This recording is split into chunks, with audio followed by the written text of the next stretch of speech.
po'y manalangin. Thank you, Lord. Heavenly Father, we thank you so much, Lord, for this opportunity once again to listen to your word. And we pray, Lord God, na i-sanctify mo po, Panginoon, ang message na hatid ng salita mo, Diyos, upang ito po ay maging kalakasan namin at pagunlad ang aming pananampalataya at lalong pagkakilala sa iyo, Panginoon. Salamat po, and we acknowledge the Holy Spirit as the Lord of this service. Thank you so much, Lord God. And this we pray in Jesus' name. Everybody say, Amen. Amen. Sige po, maaari kayo mo po. Salamat sa Panginoon at thank you, Lord. So, announcement ko pala, nakalimutan ko sabihin kanina, na pag every Friday ay magkakaroon na tayo ng training para sa lahat ng mga preachers at mga disciples na kasama na yan sa ating midweek service. At tututukan natin yan, pati mga public speaking, para sa ganoon ay masanay pa tayong lalo sa ating pong pagsasalita. Amen? Okay, so ang ating pong binasa ngayon is it is a significant event where heaven and earth met together. So ang langit sa lupa ay nagkatagpo doon po sa Mount of Transfiguration. At ito po ay sinulat ng mga apostles at pero kung inyong papasinin na ang mga apostles na naroon ay hindi po bumanggit doon sa kanilang mga sulat maliban doon po kay John at doon po sa iba. So, our text is about the event where heaven and earth met together. Nandun po ang Panginoon Jesus, naroon si Moses, naroon si Elijah, naroon si Peter, si James, at saka si John, and the voice of God. Yun po. Ito po ay very significant meeting, kapatid.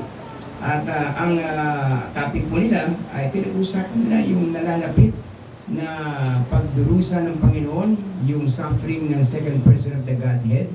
Alam naman natin na ang Panginoon Jesus ay ninaw sa lupa, bumaba dito upang tubusin tayong lahat sa ating mga kasalanan. Amen po ba?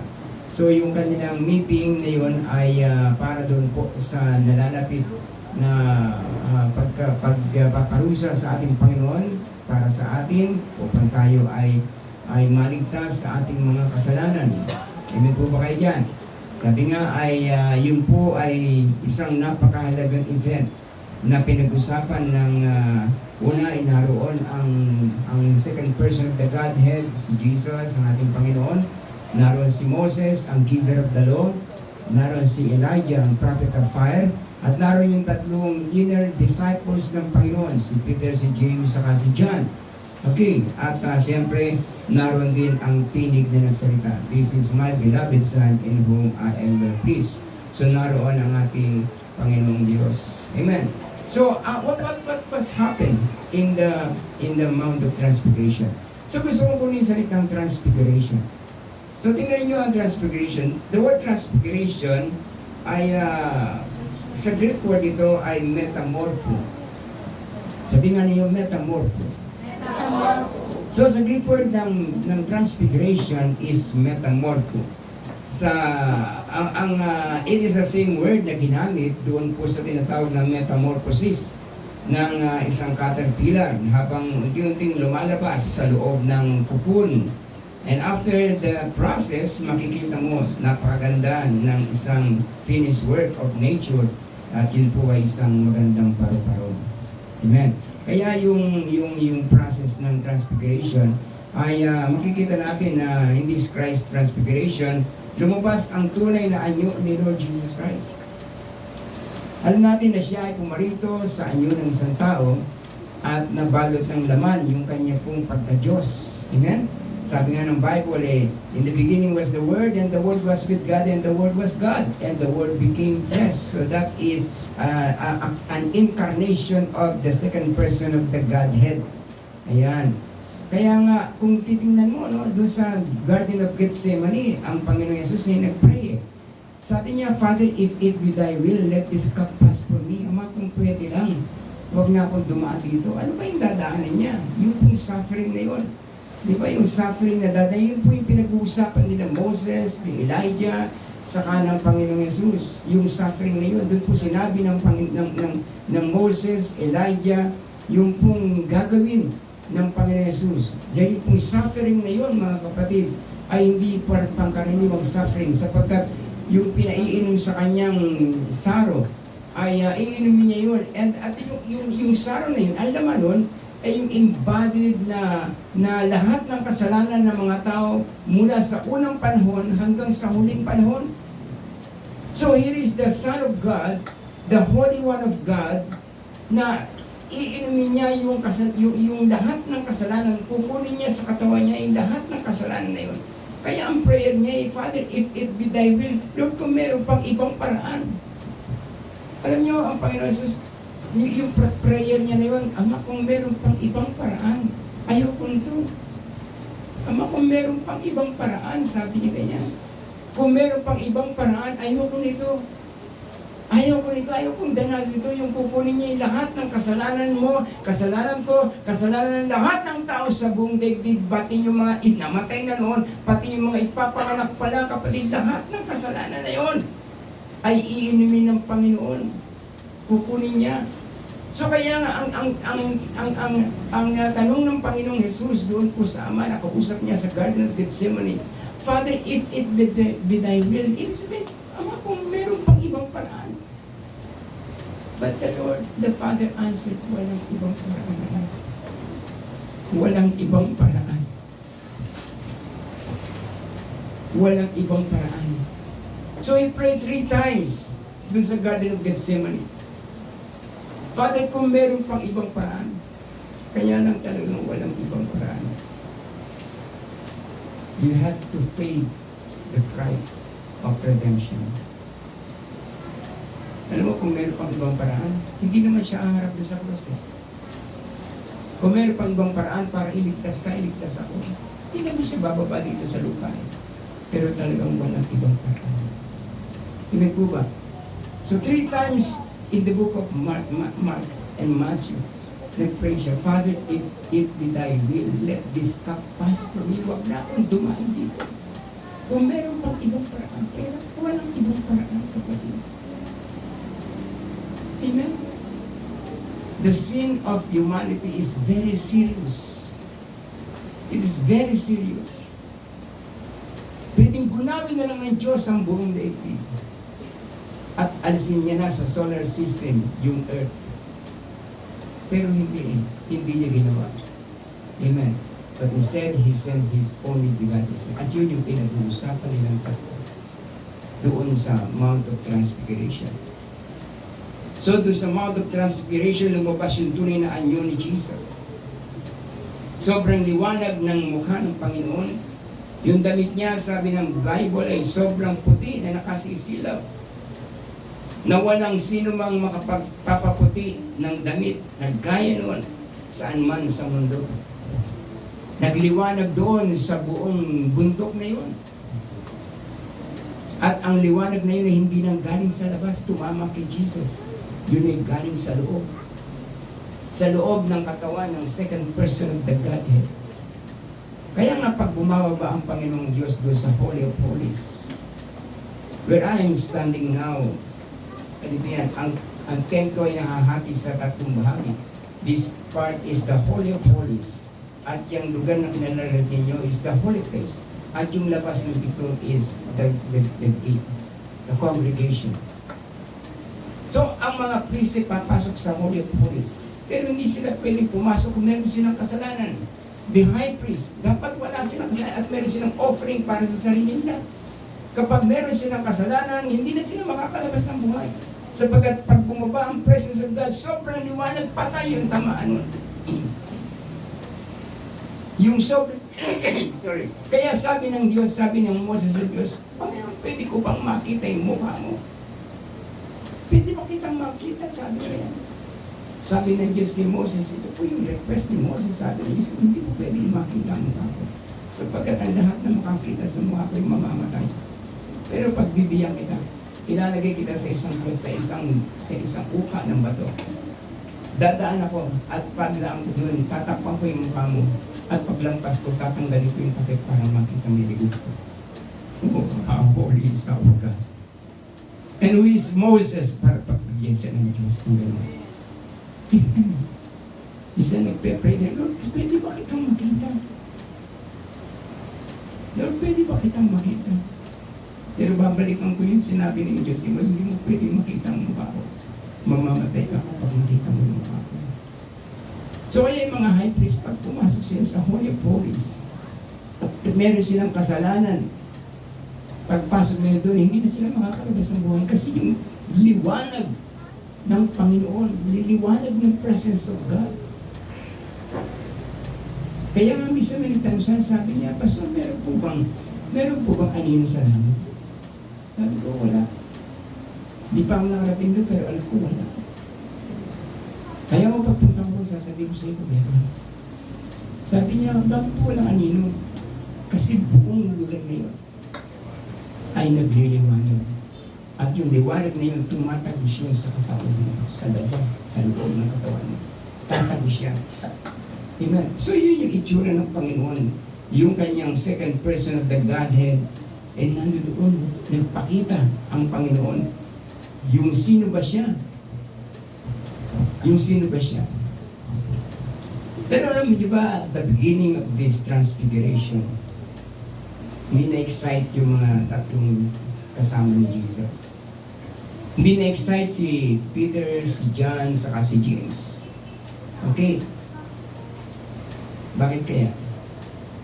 Kasi sobrang antok. Tingnan mo yung katabi mo, inaantok na yan. Di pa naman, no? Okay. Sobrang antok kasi. Sabi ng Luke chapter 9 verse 32, Now Peter and they that were with him, si James saka si John, were heavy with sleep. So ang salita heavy with sleep, ibig sabihin sa Tagalog ay sobrang antok na antok. Yung tatlo, di ba? Okay, bakit kaya? Let me share to you some analysis. Ito po ay isang analysis ko lang, amen po ba? And I know that the Lord is with me. Okay, so let me share to you some analysis kung bakit sila antok na antok. Una, dahil sa sobrang pagod. Dahil sa sobrang pagod nila, no? Kasi binuhay ni Jesus yung anak ni Jairus, tapos nag-evangelism sila, tapos nag-serve pa as waiter sa feeding of the multitudes, tapos nag-overnight pa sila para tanungin sila ni Jesus, ang Panginoon, kung sino ba si Jesus. Sumagot si Peter, you are the Son of God. Di ba? You are the Christ, the Son of the living God, sabi niya ni Peter. Tapos umakyat pa sila sa bundok. Okay, ikaw ba kapatid? Hindi ka ba mapapagod doon? Buong oras na yun. Nakahiga nga lang pagod eh. Ha? Nakahiga nga lang pagod. Antukin ka rin, di ba? So napagod yung tatlo, inantok. Okay. So, ang event kasi magpe-pray si Jesus doon sa prayer mountain. Magpe-pray si Jesus doon sa prayer mountain niya, di ba? Doon sa lugar na yun. At then, matagal siya mag-pray. Alam na mga disciples siya, matagal mag-pray si Jesus para si Alin. Naalala ko si Alin, sinaliyaya niya isang pastor, sabi niya, Pastor, samahan mo nga ako para mag-pray. Alas 6 ng hapon nag-pray si Alin. Kasama niya yung pastor. Alas 10 na ng gabi, hindi pa tapos mag-pray si Alin. Tapos inaantok na yung pastor. Hindi, sabi niya, anong oras kayo matatapos mag-pray ito? Tapos alas 3 na, hindi pa tapos mag-pray si Alin. Sabi niya, naantok na ako. Sabi niya, yung pastor, ano? Then matutulog na ako bukas. Atong aga ko, sabi niya, bukas aga, unahan ko ito. Batong maga ako, alas 3, alas 4 pa lang, gigising na ako. Pero, kapag pagising niya, nagpe-pray pa si Alin. Alam mo kung oras tumigil si Alin mag-pray? Alas 6 ng hapon kung anong oras siya nagsimula mag-pray. 24 hours prayer. Walang stop. Non-stop prayer. Ano ba kaya sinasabi niya sa Diyos? Ano? Pero you know, very powerful yung Alin eh. Very powerful. Kapag tinaas niya yung kamay niya para mag-pray siya sa plaza, tumitigil yung mga makina na sasakyan. Hindi lang maintindihan bakit huminto yung mga makina nila. Pag binaba naman ni Alin yung kamay niya tapos nag-pray, akala ko ma-under yung mga makina. Nung mamatay si Alin, meron po mga may sakit na pinapatong nila yung kamay nila. Doon sa punto ni Alin, gumagaling yung mga may sakit. Anong meron kay Alin? Remember, prayer is very powerful. If you are a prayerful person, magmimit ang langit at ang lupa. So, yung katamaran yung prayer meeting mo. You have to spend time in prayer. Diba? So itong mga ito, sabi lang, tagal mag-pray si Jesus. Halika na. I-drip muna tayo. So, ayun. Magdamagan kasi kung mag-pray ang Panginoong Jesus. Alam niyo ba yun? Ayun, ang tatlo, sobrang antok at pagod, inantok at nakatulog. Siguro i-drip lang sila, di ba? Pero yung i-drip na yun, tuloy-tuloy na yun. Natulog na. Mas kaya nagpe-pray si Jesus sa Garden of Gethsemane. Di ba? Nakita niya yung tatlo, natutulog kayo. Hindi niya ba ako pwede samahan kahit isang oras man lang, nagising sila. Tapos umalis si Jesus, nag-pray uli. Pagbalik niya, tulog na naman yung tatlo. Tapos pray uli siya, pray. Balik si Jesus, pray uli. Kinita niya yung tatlo. Then, alis ulang Panginoon, balik siya uli doon. The same prayer, Father, if it be thy will, let this cup pass from me. Then pagbalik niya, tulog pa rin yung tatlo. Sabi niya, hindi ba kayo pwede maghintay sa akin? Kahit isang oras lang. Yan ang pinakamaiksing oras ng panalangin. Isang oras. Kaya yung salita na ba, hindi niyo ba ako pwede samahan? Kahit isang oras man lang. Tayo, minsan ang tagal ng prayer natin, napaka-iksi lang, di ba? Lord, ang kailangan ko po ngayon, yung katulad na sinabi ko siya kahapon, yung in Jesus' name, Amen. Tapos, di ba, nanigtig na ninyo, naiintindihan niya na. Amen? Saka, Lord, alam mo na yun, yung prayer ko, yung katulad kahapon, in Jesus' name, tapos nakatulog ka na. Bukas na Amen, di ba? Okay. Ayan.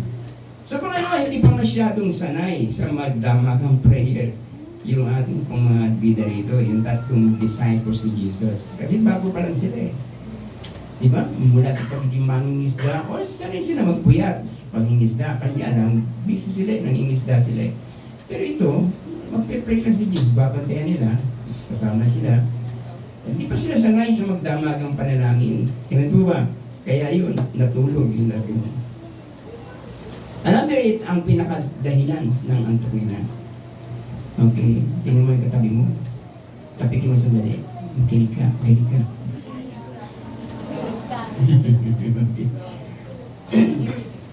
Alam mo ang pinakadahilan ng antok nila? Hindi sila interesado sa gagawin ng Panginoon. And that is the very, very reason. Hindi sila interesado sa gagawin ng Panginoon doon sa mundo. Alam nyo, kung interesado ka, mag-aabang ka. Kung interesado ka, magpupuyat ka. At kung interesado ka, magbabantay ka. Hindi ba kaya ang requirements ni Jesus sa mga naghihintay sa rapture of the church? Magkabang, magpuyat, at magbantay. Amen? Sigurado, pag wala ka, niyang tatlong yan, tutulugan mo si Lord. Yes. Yan, ikaw rin. Baka maiwan ka. Tapilin ka, huwag kang matutulog. Baka mag-rapture ngayon. Hindi kita magigising. Amen. So, magkabang, magbantay at magpuyat. Dahil kapag natapos ang rapture, listen. Kapag natapos ang rapture at nakita mo ang sarili mong nandito ka pa sa lupa, huwag naman sana. Napakaraming sana ang sasabihin mo. Sana Lord, naniwala ako sa iyo. Sana Lord, naghintay ako sa iyo. Sana Lord, naging masipag ako sa gawain mo. Sana Lord, nakinig ako sa message mo.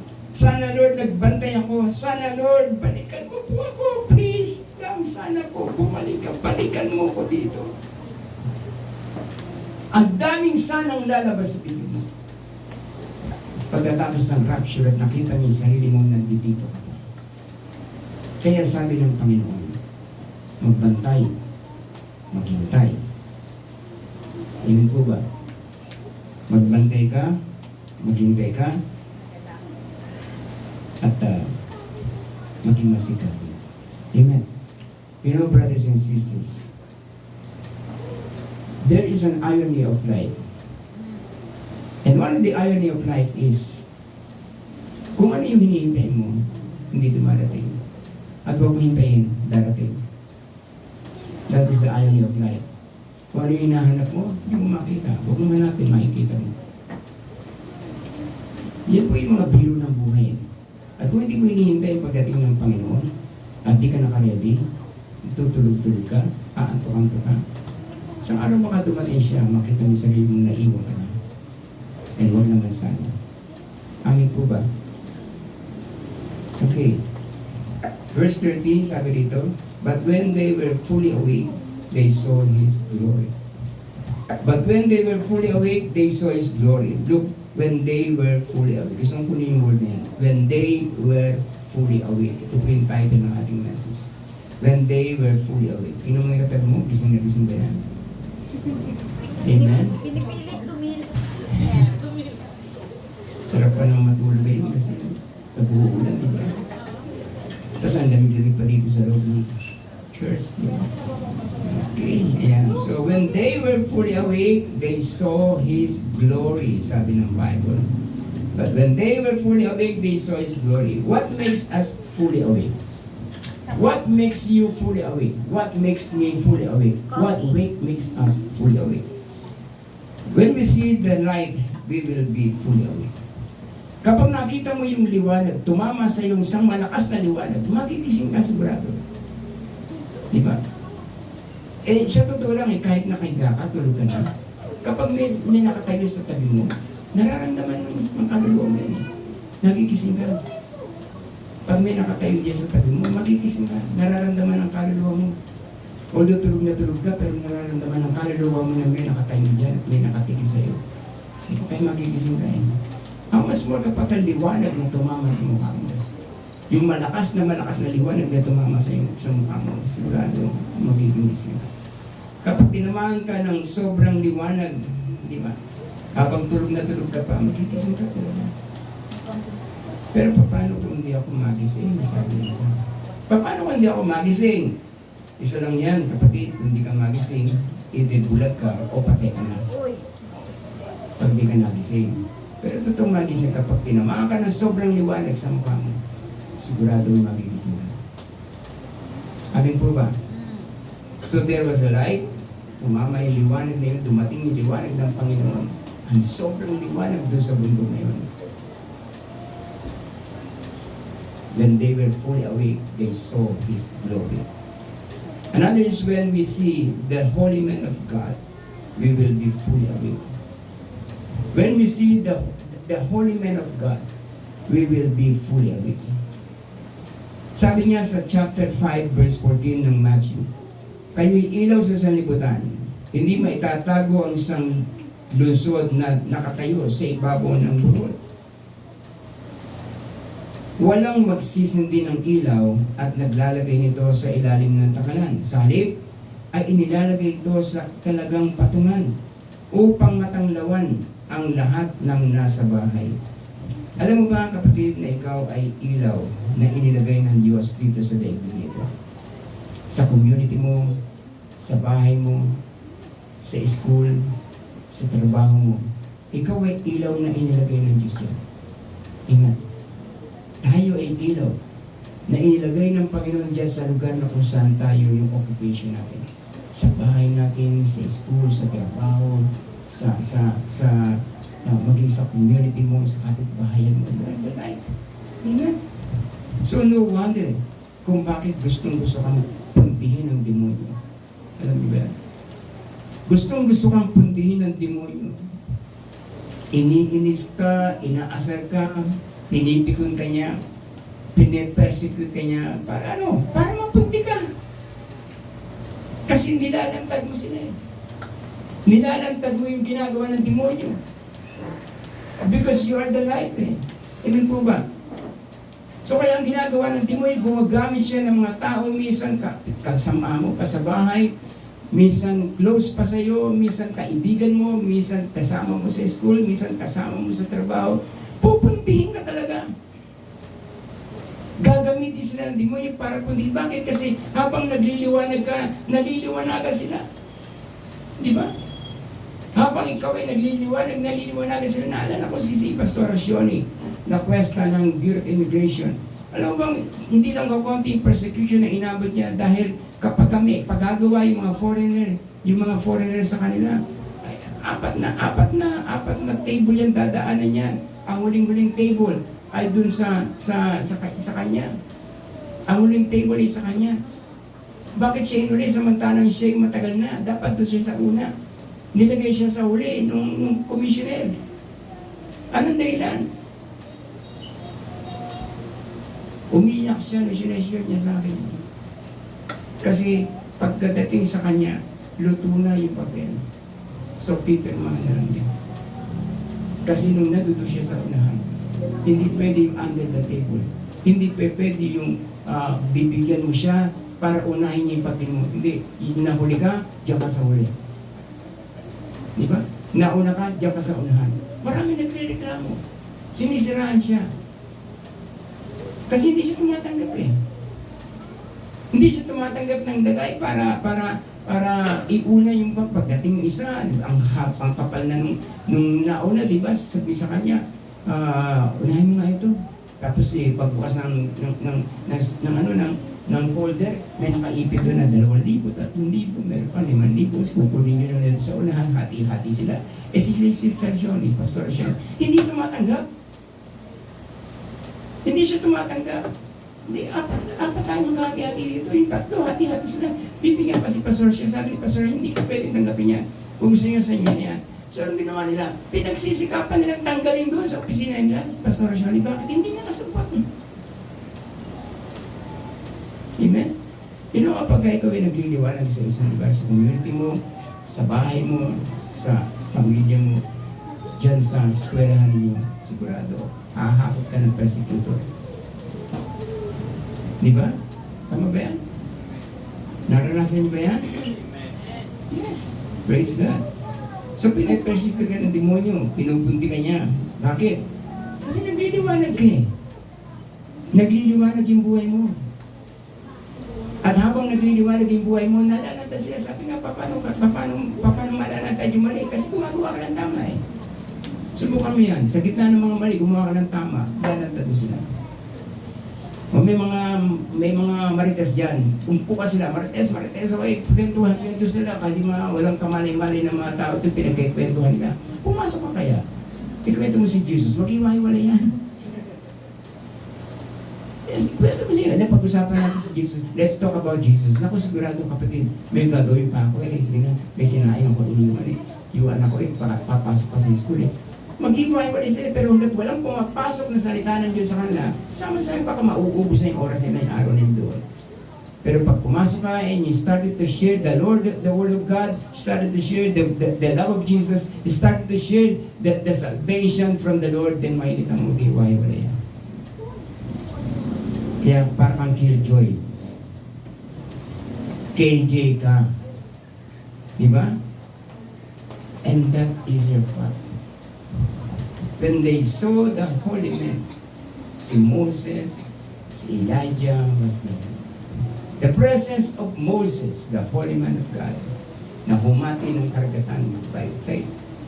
When they saw Elijah, the holy man of God, na nagpababa ng apoy para sunugin yung handog sa langit. Isang simpleng panalangin. Bumaba yung apoy. And when they saw the holy man of God, they were full awake. Nakising sila. Friends, you are the light of the earth. You are the light of the world. You are the light in your family. You are the light in your community. Please, please, please, wag mo itago yung ilaw mo.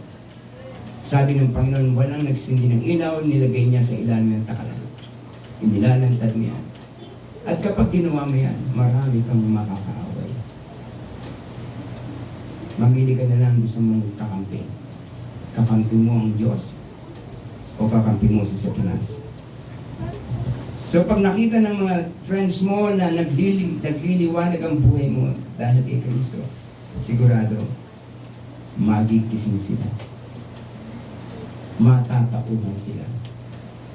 Mali pala ako. Hindi pala tama yung buhay ko. Kasi nadikit sila sa iyo. Pag nadikit sila sa iyo, tama yung buhay mo, ayos yung buhay mo, maganda ang buhay mo, mayroon kang kabanalan sa harapan ng Diyos. Pag nadikit sa iyo yung mga tao niya, mga kurap na yan, kapatid, mahihiya sila sa iyo. Kaya hindi sila didikit ng gamari. Kasi malalantad sila. Nalala ko doon sa Karokan, This is modesty aside. Pababa ako ng bahay, yung dadaanan namin, daanan namin doon maliit lang. Doon sa lugar nila brother, nila Sister Esther. Di ba ma, naalala mo yun? Maliit lang. Nag-uusap kayo yung dalawang marites. Nagkikwentuhan. At sa pagkwentuhan na may mga rahan pa. Ano yung mga tao yung pagkwentuhan? Alam mo? Alam mo ito? May kasamang mula eh. Tama-tama dumadaan ako. Pagdaan ko ganyan, biglang tumahimik. Narinig ko pa hindi pa ako malayo eh. Tinapit niya yung kasama. Kaya mo sinabi, dadaan pa rin si Pastor. Kapag mula niya ako. Sabi ko, pag-alam ko sa inyo, sa isip-isip ko lang, ano? Dadaan pa rin si Pastor. Kahit pag mura ako, hindi ko kasi nakita. Yung nakita ko din sa amin. Sino kita? Hindi ko nakita. Dadaan pa rin. Kaya sabi ko sa sarili ko, Lord, salamat po. Kahit pa pala yung presensya ko lang eh. Nakukuryente na sila. Amen? Kaya doon, ingat na ingat kami ni Mama Tin. Talagang pagdating ko sa lugar na yun, kapag hindi ka pwede, parang tumutungtong ka sa numero. Parang tumutungtong ka sa numero, hindi ka pwede magmura, hindi ka pwede magsalita ng sama, hindi ka pwede magalit. Pag magalit kay, ano ba kayo? Huwag ganyan. Wag ganan. Diba? So, minsan, Mama Tin nagtinda eh. May tindahan kami doon eh. Hindi niya mo magalit kasi natutulog siya tanghaling tapat, kakatukin. Pabili po! Pabili po! Babangon siya, pagbangon niya, isang lollipop po. Diyos ko, sarap ng tulog ko eh. Pisong lollipop na, ginising mo pa. Kaya na hindi niya magawang magalit, di ba? Bisang kakatukin. Papalit po niya. Sabi ni Ma'am, sarado ko na kaya ito. Sabi niya. Sabi ko, pag sinarado mo ito, malayo na yung pupuntahan nila tindahan. Sige na, mag-tiis-tiis ka na. Amen? Magpapapalit lang. At alam mo, magkano papapalitan? Yung malaking pera. 500. At gusto pa mamimili ng mga bariya. Kasi magkakagilap tayo ng mga bariya. Ay, Panginoon ko. So, kung hindi ka pwede magalit eh. Amen po ba kayo dyan? Hindi ka pwedeng mainis. Anong dahilan? Para kang tumutungtong sa numero. Dahil meron kang reputasyon, meron kang pangalan ng Panginoon na iniingatan mo. Kung hindi ka ng Kristiyano, ay kapatid, gira-gira na. Bakit hindi? Di ba? Nandiyan pa ba kayo?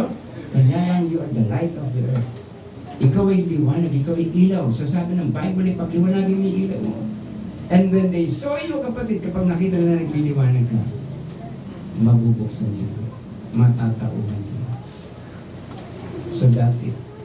Amen? So ikatlo, when we heard the voice of God, we will be fully awake. When we heard the voice of God, we will be fully awake. May mga messages sa totoo lang, kapatid. And I know na makaka-relate ka dito. May mga messages sa pulpito na madalas tinatamaan tayo. Amen? Mga atake ni pastor, atake ni pastora, atake ni bishop, atake ni sister, atake ni brother. Di ba? May mga messages sa pulpito na madalas tinatamaan tayo at nasasaktan ang pride natin. Tama ba yun? Pero eventually, magigising tayo. Amen.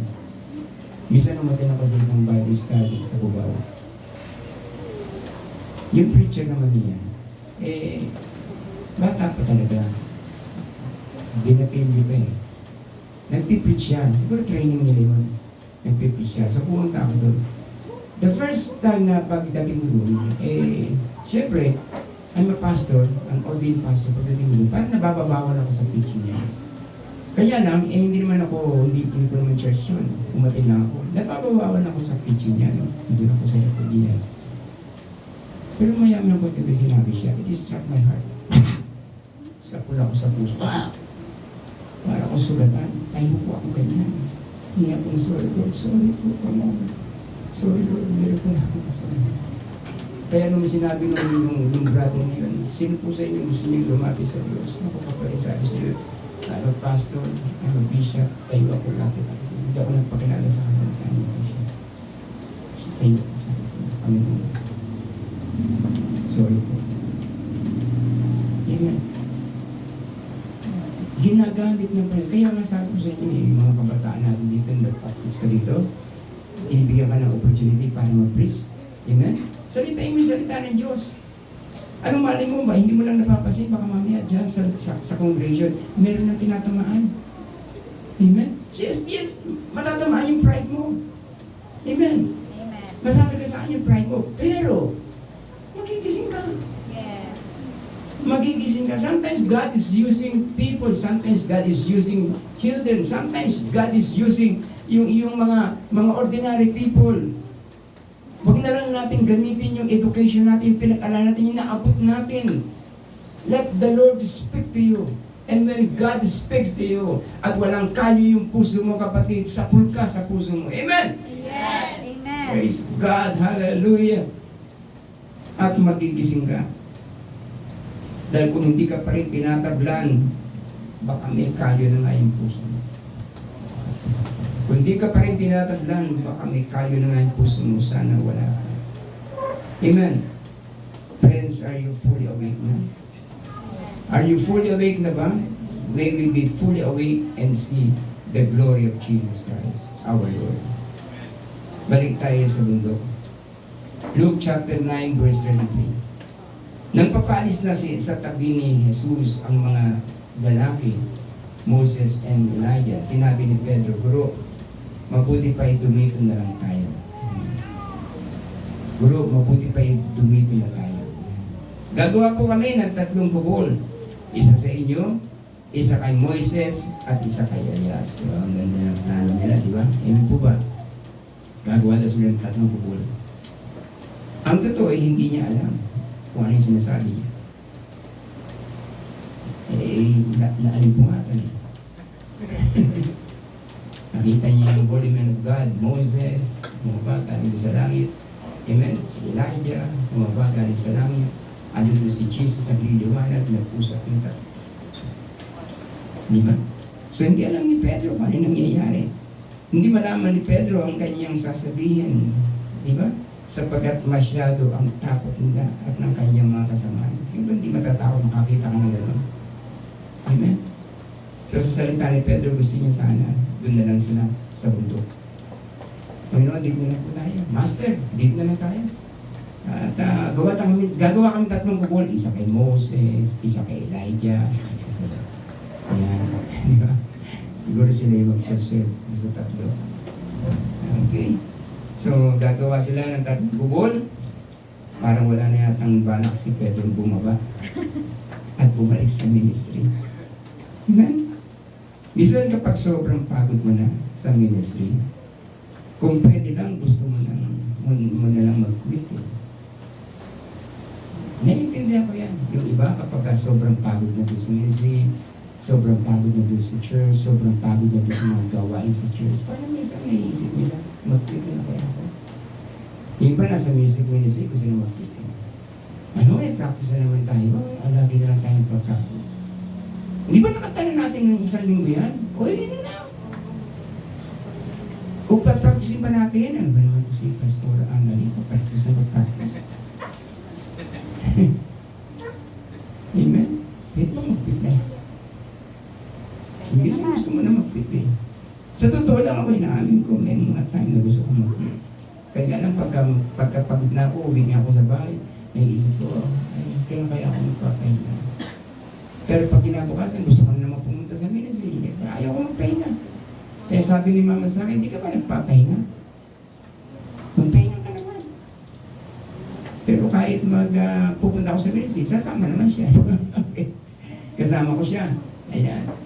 So, ibig sabihin kapatid, totoo, dumarating tayo sa panahon na nagkakaroon tayo ng pagod, ganyan. Amen ba? Sino ba hindi napapagod? Okay, huwag kang tataas ng kamay kasi sinungaling ka kapag nagtaas ka. Hindi ka napapagod. Napapagod ka. Napapagod tayo. Ano po ba? Hindi pa ba kayo? Ayan. Okay. So dahil sa ministry, daming sakripisyo eh. Tama ba yun? Sa ministry, ang daming sakripisyo. Yan. Itong mga kabataan natin, ay natutuwa ako sa mga music ministry natin. At sabi ako sa iyo, kapatid, gusto pang sumama doon sa may kawayan. Sinaway na lang ni Mama T. Ay, kasi pagdating sa bahay niyan, gawa pa ng assignment yan, ganito ganyan. At alam naman yun na simula na ng klase, may mga teacher, ang daming assignment binibigay. Diba? Binibigay ako kay Pastor JP. Pastor JP hindi nagbibigay ng assignment. Sabi ko, Pastor JP, ba't di ka nagbibigay ng assignment? Kanino? Sa nanay? Nanay lang naman gumagawa ng assignment. Dagdag ko pa yun sa seche ko. Si Ate Mayan, kung nabibigay ng assignment. Hindi nga po eh. Dagdag ko pa sa seche O, ko. di ba? Sabi ni Pastor JP, nanay lang naman nila. Hindi nagagawa. Gagawa ng assignment eh. Yung mga bata ay naglalaro lang. Diba? O tapos na ito, tapos na. O reviewin mo na lang yan para pag-present mo sa teacher mo. Diba? Kaya sabi ko sa mga ano eh, pagka kayo kumuha ng teacher, piliin nyo si Teacher JP. Teacher Mian, di ba? Okay, ewan si Teacher Pete, kung nabibigay assignment. Sino? Si Teacher Max, amen. Okay. Matatalino si Jackie. Oh, matatalino kasi mga estudyante niya eh, di ba? Okay. Pero minsan talaga, no? So dahil sa ministry, ang daming sakripisyo. Tama ba yun?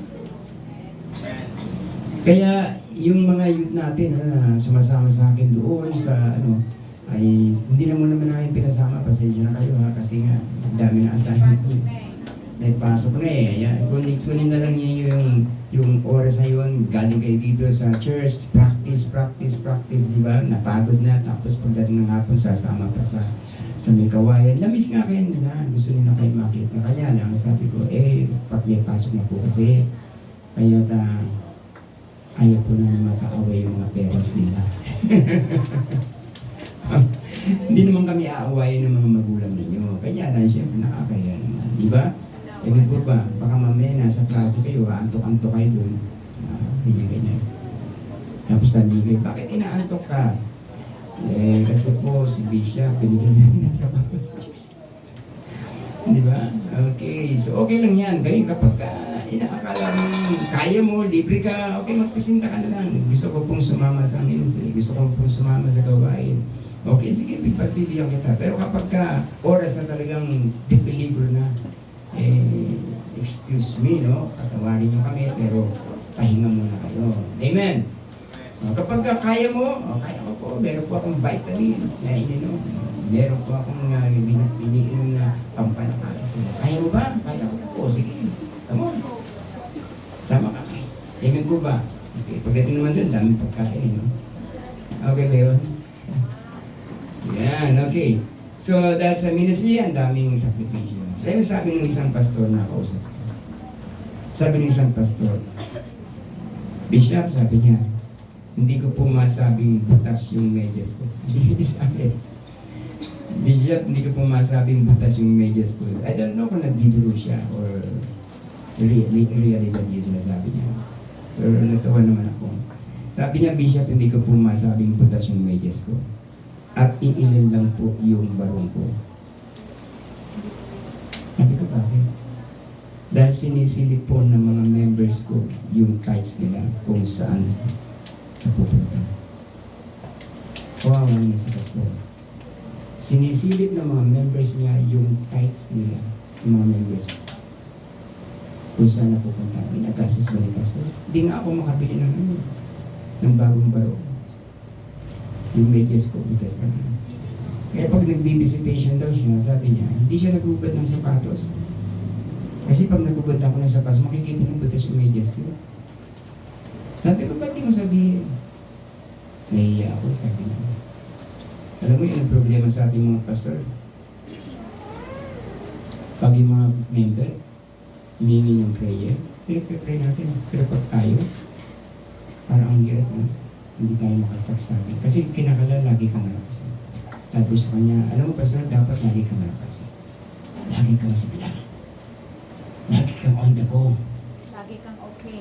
Lagi kang okay. Di ba? Kapag kayo member, wala. Hindi siya umatin.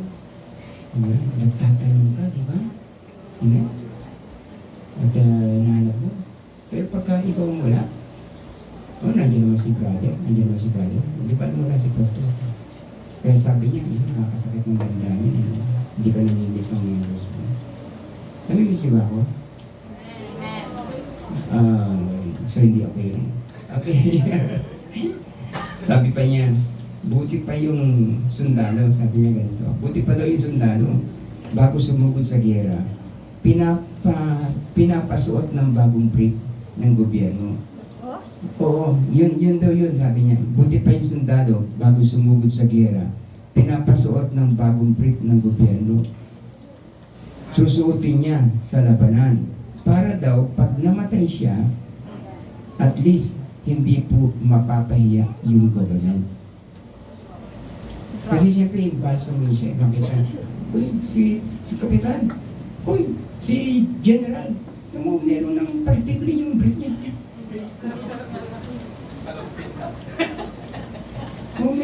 Merong plastic straw, metallic. Para pagtakbo niya, hindi malaglag. So yung pala ang ginagawa nila, pagka may pupunta sa labanan, binibigyan ng bagong brief, ini-issuean ng bagong brief. At ang purpose pala, sabi ng sundalo na ko sa ang purpose po niyan, Pastor, is para kung mamatay kami sa gera, hindi mapapahiya yung gobyerno kasi makikita na bagong brief. Hindi sinuot. Ha? Hindi sinuot. Ayun. Naka-flare pa din. Mahirap yun. No? Tatakbo siya. Hindi siya makatakbong mabuti. Di ba? Alam mo isang dahilan kung bakit nagkudita si Unasan noon? Dahil sa Dahilan eh. Kung bakit siya nagkudita? Saan siya kinulong? Kinulong siya doon sa may dagat. Doon siya ikinulong sa gitna ng dagat. Ang bantay niya, yung mga Marines. Talagang mga armado yung mga Marines sa bantay niya. Pagkalipas ng ilang buwan, eto na yung mga Marines kasama na ni Unasan. Nagkukudit na rin. Alam mo kung bakit? Naintindihan nila eh. Bakit pagka rebelde ang napatay namin, kinakasuhan kami? Bakit kapag kami ang napatay, okay lang yan kasi kasama sa trabaho niya? So, alam ng mga sundalo yun. Kaya sabi ni Unasan, ganito tayo, itong lagay natin. Tapos pupunta tayo sa labanan, wala man lang tayong extra pera. Iiwan natin sa pamilya, hindi natin alam kung makakauwi tayo ng buhay. Di ba?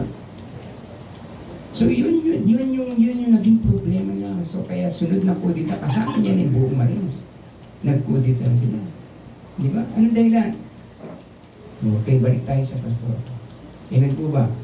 So makikita natin dito kapatid, sabi ni pastor sa akin, pastor, sabi niya, kaya yung lamp, alam niyo yung motto ng lamp, nakalagay niya sa motto niya, tandaan niyo para ma-share ko sa inyo.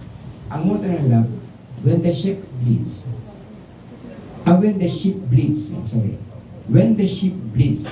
there is a shepherd. But when the shepherd bleeds, who will attend?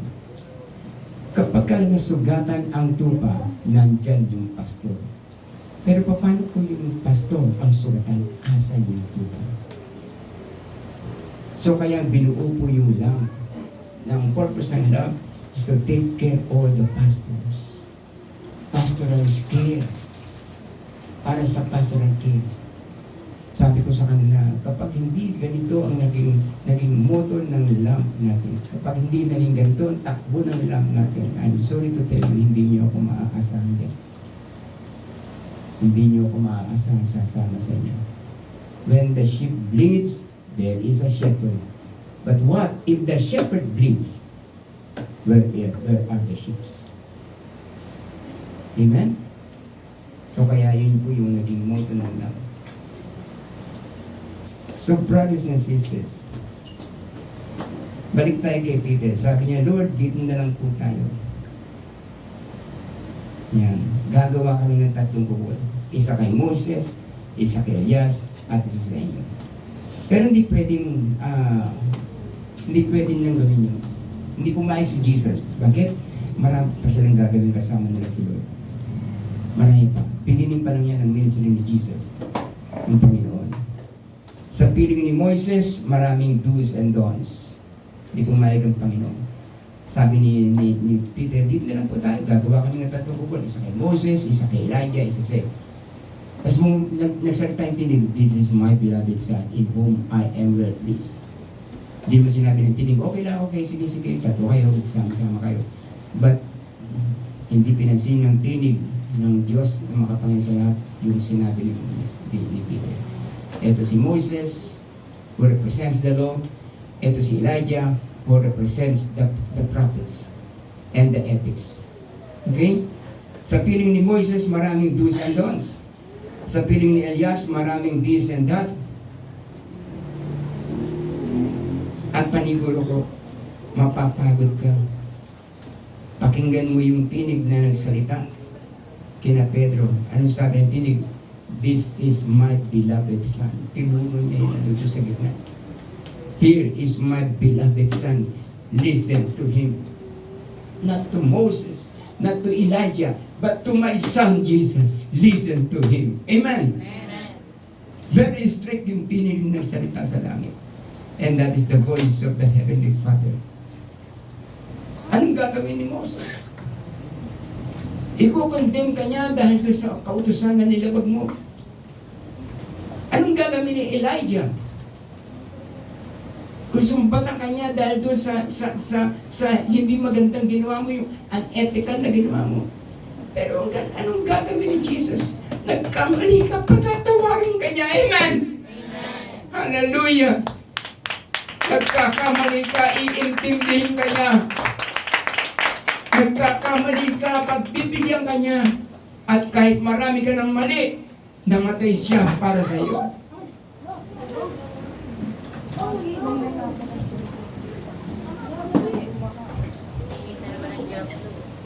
Amen. So, brothers and sisters,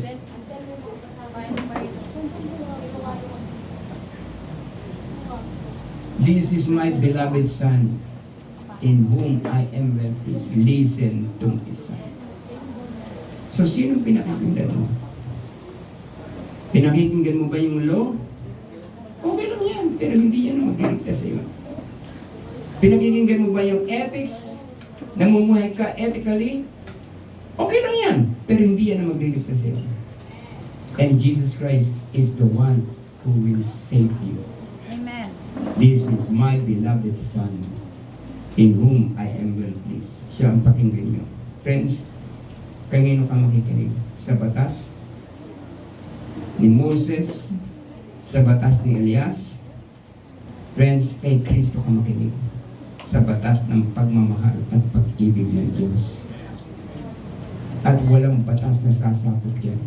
Amen po ba? Lahat ng batas ay meron pong sumasakop dyan. Pero yung batas ng pag-ibig ng Diyos, wala pong sumasaklaw dyan.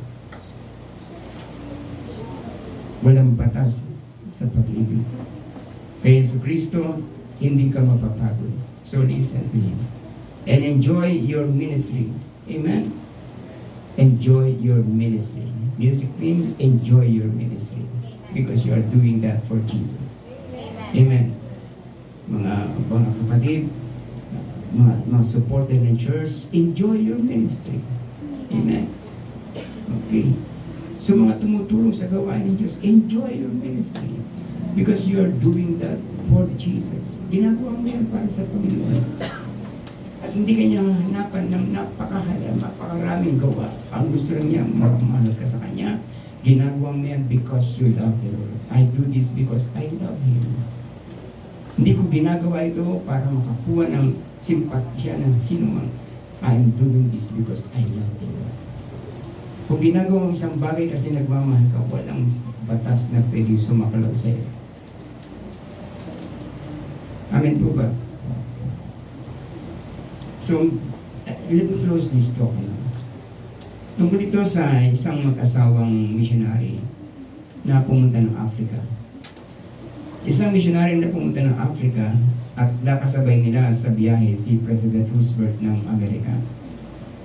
Okay. So, yung mag-asawa pumunta roon para mag-mission sa Africa.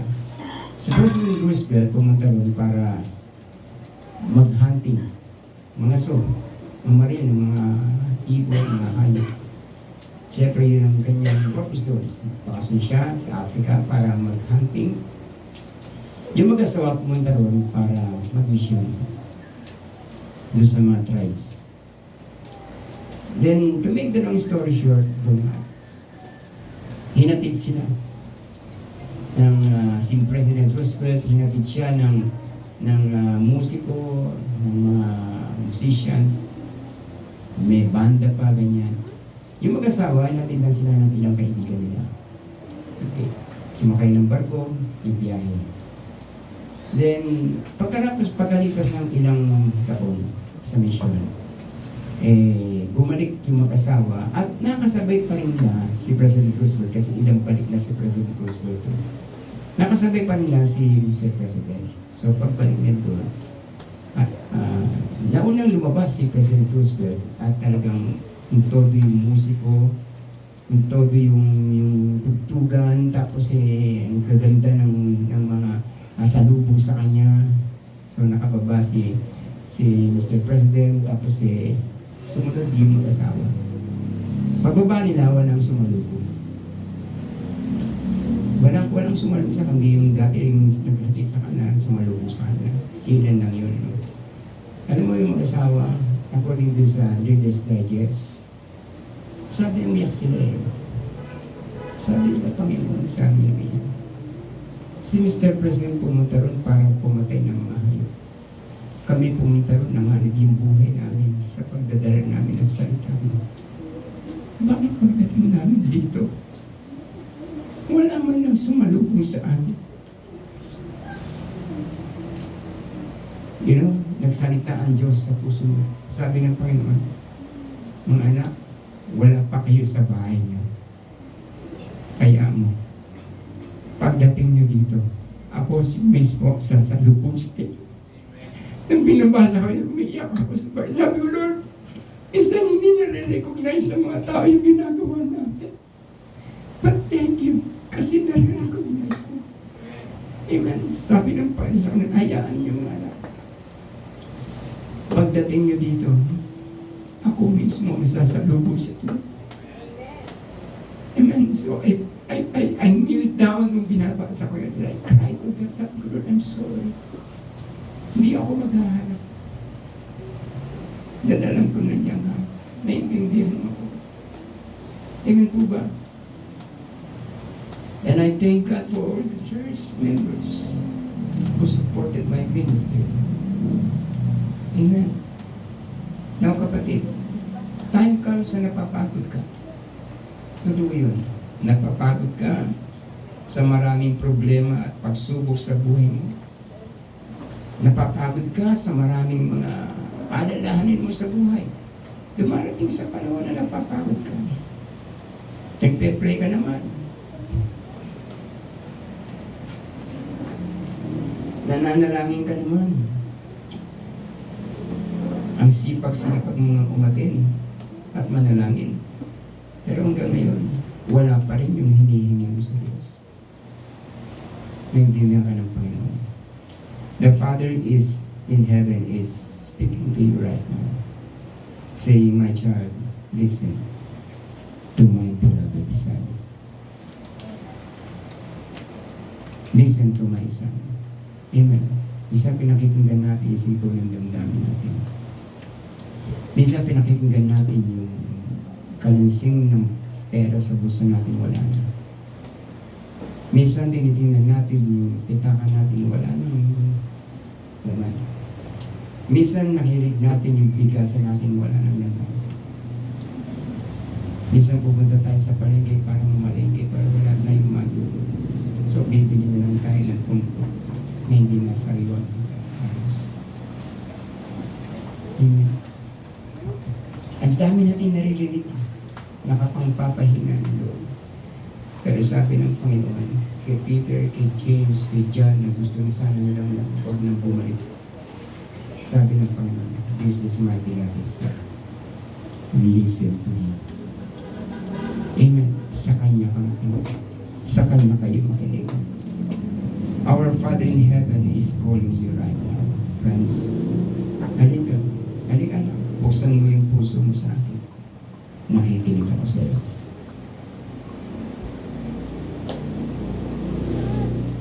Will you bow down your head, please? Pwede ba kayo yung puso dali?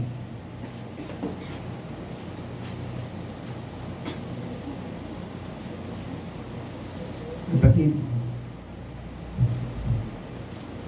sa pagyupo mo ngayon, buksan mo sa Panginoon yung puso mo. Nakikinig siya sa iyo. Buksan mo yung puso mo sa Diyos. Nandito siya kayo. Where there are 2 or 3 gathering together in my name, I am in the midst of them.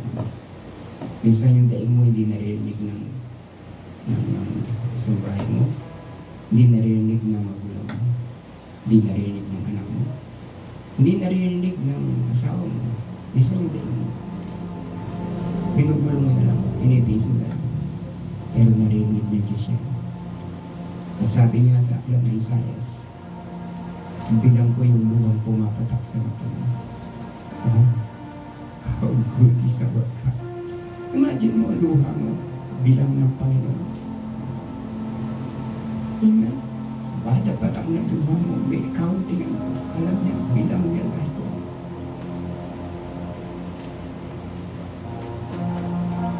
So gusto mong lumapit sa Panginoon.